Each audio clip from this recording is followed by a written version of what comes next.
Enchaîne directement avec la partie 2. Oui, quel supplice la prochaine fois. Ne me contredisez pas les enfants. Vous savez ce que vous risquez maintenant.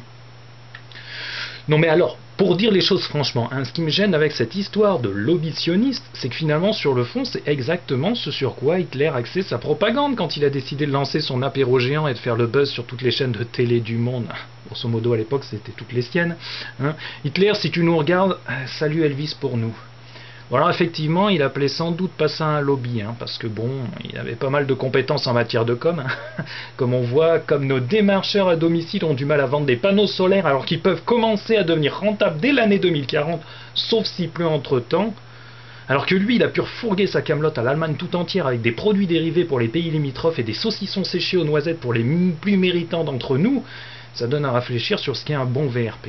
Bon, alors, malgré ses compétences en matière de com, disais-je, Hitler n'a jamais été trop dans le vibe.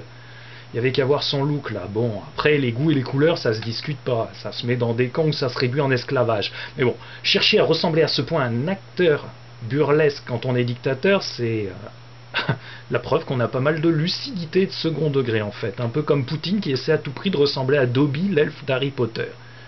Mais bon, faut bien reconnaître à Hitler que malgré cette regrettable lacune formulatique, tout y était, la stigmatisation de l'autre, la menace cachée, le fantasme de spoliation, le petit vibrato paranoïaque.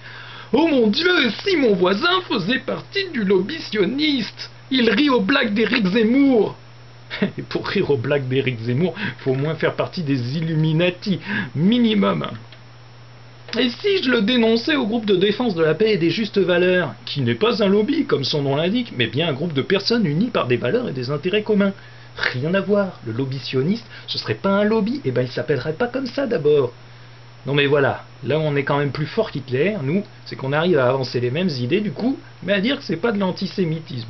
Et on arrive même à y croire, du coup, on pourrait aussi bien chercher à ressembler à un acteur burlesque, on reste très bien dans les chaussures de notre personnage.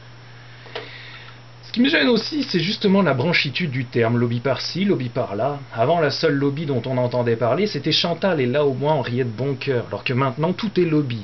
Ou syndicat pour les pauvres, parce que les pauvres non plus, ils n'ont pas le sens de la formule. Des groupes de pression, ok d'accord.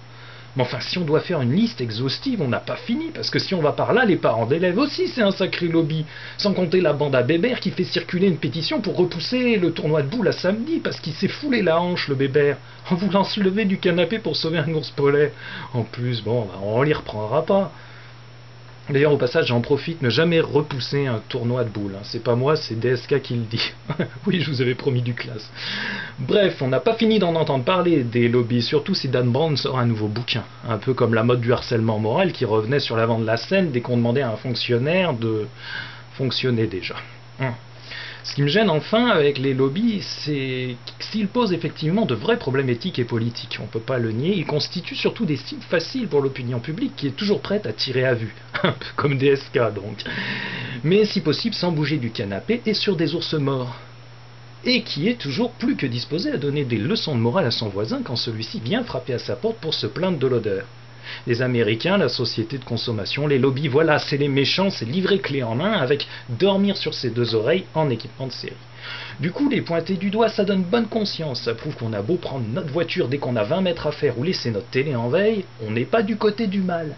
Et la bonne conscience, ça évite de l'avoir mauvaise et de repenser aux bébés ours polaires qui attendent toujours le retour de leur génitrice parce qu'on ne voulait pas couper trop brutalement la chic à Michel Drucker. Ça aurait été dommage.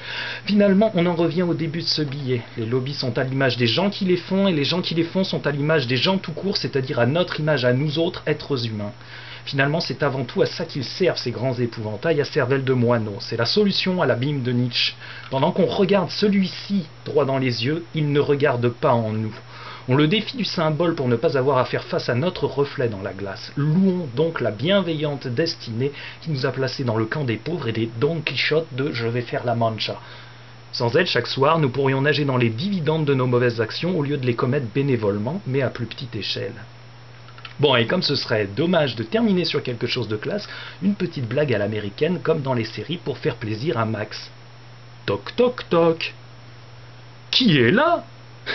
C'est le lobby sioniste qui vient voler ta femme, ton travail et ton or. Lol, elle est excellente, pas vrai? Effet garanti en bonne société, vous serez le roi de la fête. C'est tout pour ce soir. À plus tard.